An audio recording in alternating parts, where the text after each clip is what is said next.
I love persimmon, so I thought I'd roast them and fill them with some sweet whipped ricotta. I wasn't exactly sure what I was doing, but I started by popping off the top and then roasting them at 375 for 30 minutes. Then I whipped together the ricotta, the honey, orange juice, some salt. I don't know, it looked pretty good to me.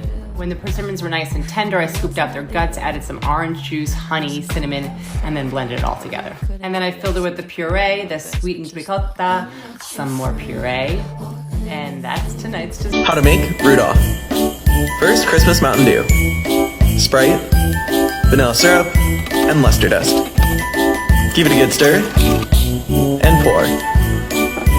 Well, let's be on our way. Confession, I've never had potato latkes before, but I crave them all the time, so today we're gonna make them. Just kidding, I grew up on these. Peel and grate 4 potatoes, be careful. Add the potatoes to the center of a cheesecloth and fold in all corners, and then we're gonna squeeze out the excess liquid. Now we're gonna grate a half of an onion into the potato mixture, and we're gonna crack in 1 egg. Check out my one-handed crack. Add in 4 tablespoons of flour, mix together with some salt and pepper, and now we're gonna heat up a skillet with some vegetable oil. Add in a tablespoon of the potato mixture and let sit for 4 to 5 minutes per side. You want each side to be golden brown. Add the latkes to a plate with some paper towel, and now we're gonna hit the latkes with some flaky salt, some sour cream and chives on top, and there you go. Let's make peasant pasta. In all honesty, this is my second most requested dish. It's simple, but it's always made with love and of course Italian sausage. After peeling the casing off, the idea is to brown all sides and break up the meat. I forgot to add the celery here with the onions, so please make sure you do that. After letting the tomato paste cook a bit, add the chicken stock. There's something magnetic about the way this dish draws people in. I don't know what it is, but the chili is not optional as far as I'm concerned. And now we let it reduce, and this takes time, at least 25 minutes here, and all those flavours concentrate into the sausage. You know it's done when you drag the spatula and the sauce stays apart like that. Straight in with the orecchiette, parsley, butter, and pasta water. Mix for a few minutes until it all comes together. Now, be careful who you cook this for, because they will be back. Okay, we're gonna make a Philly cheesesteak with a twist. Check this out. All right, first off, get the knife sharp, please. Get your onions going. Kind of go down the middle and then just kind of cube them off. Mushrooms, however you like them, just not too thin. Some peppers. It's fun to play with the shapes. I like the rings on the little guys. Then a poblano. I'll slice these up and I'll kind of cube them a bit. So slice the meat nice and thin. I'm using venison for this particular recipe. Get the au jus going on the side, so that's always ready. So you get your peppers, your onions, your mushrooms, your banana peppers, I didn't mention that, your venison, and some seasoning. Oil up the bread, get it in the oven, and then get everything on the griddle or your pans or whatever. And just get it all going, put a little seasoning on it. I use a seasoned salt, whatever you like, or salt and pepper, some cheese. Plate that bad boy up and let it rip. Yep. Let's make hamburger foil wraps. Usually my family cooks these on the grill, but I live in an apartment, so let's cook them in the oven and see how that works. You can cut up whatever veggies you like. I'm gonna do bell peppers, an onion, potatoes, jalapenos, and mushroom. Get 1 piece of foil for every patty you're making. Season with fajita seasoning, pepper, a little bit of salt, and Tony's. Take all your chopped up veggies and place however much you want onto each foil. It should look something kind of like this. Don't forget to also season your veggies. Wrap them up like this and place in a 415-degree oven.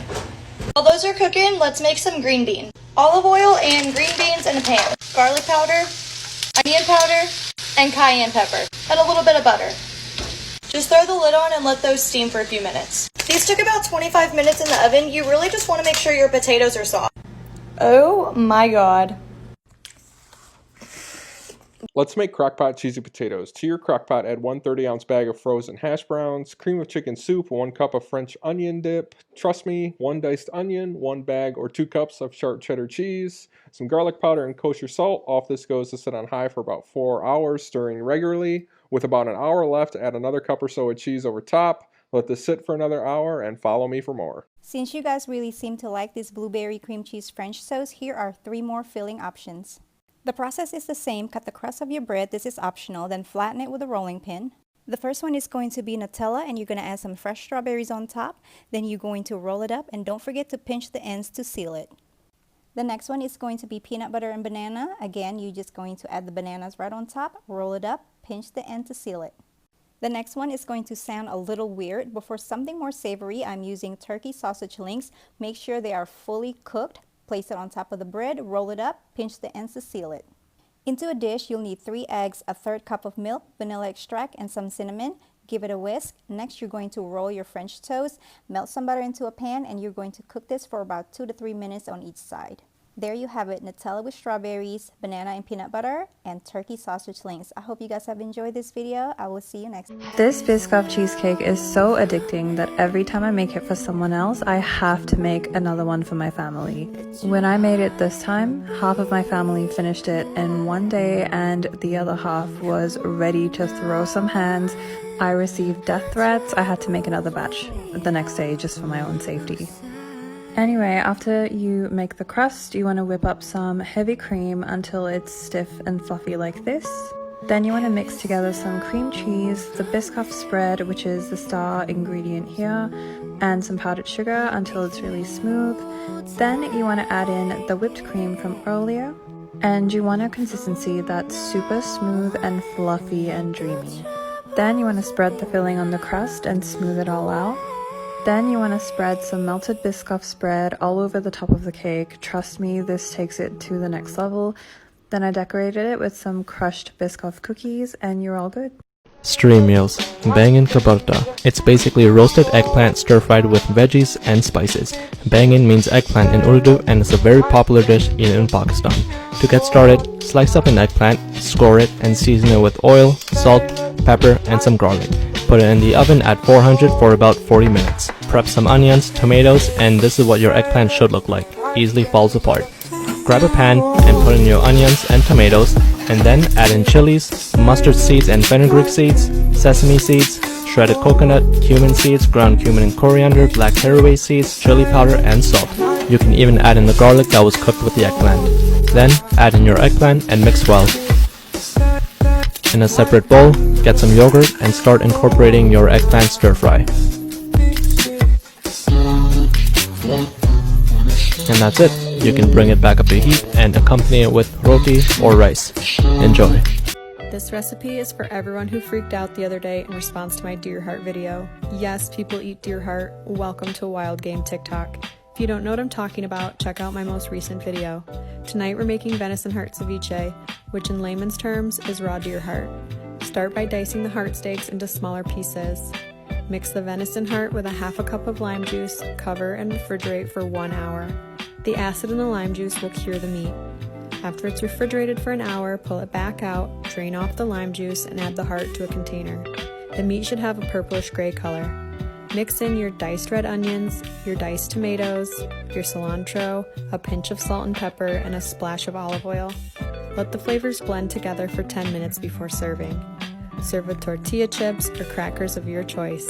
And as always, enjoy, you guys. This was my first time eating raw venison heart, and I'd give it a 10 out of 10. The holidays, so here's 4 ways to fold puff pastry. Cut some lines in a square piece of dough. Add cream cheese in the center. Fold in the edges of each side. Brush the edges with egg wash. Pinch together the ends of each side. Add some raspberry jam and a raspberry. I'm in love. Add more egg wash. Bake these babies for 12 minutes at 400 and you got yummy puff flowers. Next, spread some chocolate hazelnut on a rectangular piece of dough. Roll up the sides to the middle and cut into slices. Place your little ears on a pan and brush with egg wash. Bake at 400 for 12 minutes. They're adorable and take barely any effort.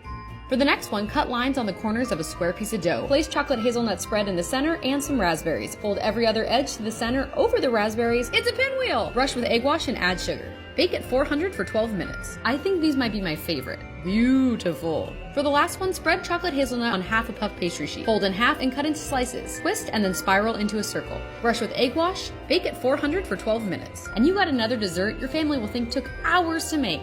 Happy holidays, everyone. Hey Mom, what are you making? My twist on eggplant parm. So the ingredients you're gonna need is mozzarella, which you make fun of the way I say, mozzarella, eggplant, sauce, cheese, and panko breadcrumb. So you're gonna cut your eggplant a little bit thick this time, not like regular eggplant parm. Now take the eggplant, put it in egg, and then the seasoned breadcrumb. Okay, ready to fry. Let's see if it's hot enough. Yep, it's ready. Now I'm going to line the bottom of the pan with my favorite jarred sauce, Rayo's. Now we're going to stack it. Eggplant, mozzarella, another piece of eggplant. going to top it with a little extra sauce, the cheese, and some fresh parsley. Put it in the oven at 375 for a half hour. It's ready.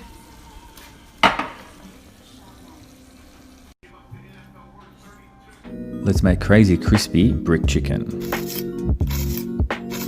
For herb pesto, roughly chop mint, parsley, basil and pine nuts, add parmesan and chop some more. This is so much better than store-bought pesto and you just need a knife. Generally coat in olive oil, get a brick, stick with me, this is what gives us the crust, and wrap it very well in alfoil. Little garnish of rocket, lemon juice and salt. You need a skin on cut of chicken, these are thighs, dry the skin and season well. Into a hot pan, add the chicken and put the brick on top. If you don't have a brick, you can use a heavy pan or some other item. Keep a close eye on it just to make sure it doesn't burn. I flip these after about 6 minutes and look at that crust. Reduce the heat to continue cooking through, add some butter, thyme and rosemary and baste until they're cooked. Assemble on the pesto, add the rocket, and I bet you never thought you would use a brick in the kitchen. Let's make ice cream bread. Yes, this bread is made with melted vanilla ice cream and self-rising flour. You can choose any mix-ins that you want, but I found some chocolate candy cane sandwich cookies that I'm gonna chop up and add half into the batter and then also save some for the top. You just bake the batter at 350 degrees Fahrenheit for about 35 minutes until it looks like this, and let it cool before you slice. And when you slice it up, you'll see all the chunks of cookies and cream on the inside. It's the first cold day in Texas, so let's make Edtouffe. Salt and pepper some chicken thighs. Brown in 2 tablespoons hot oil. Set aside. Melt 1 stick of butter for our roux. Add 2/3 cups flour. This is super important for flavor. You want it a little bit darker than peanut butter. That's not it. Nope, not ready. There it is. So now let's add our holy trinity. It's diced green pepper, onion, and celery, minced garlic. Stir that all up together, and you're gonna let it simmer for 10 minutes. Dump in a bottle of beer, mix it all together. 2 bay leaves, a can of Rotel, 3 cups chicken stock, 2 tablespoon Tony's, a tablespoon maple syrup, 2 tablespoon Worcestershire, Louisiana, and salt.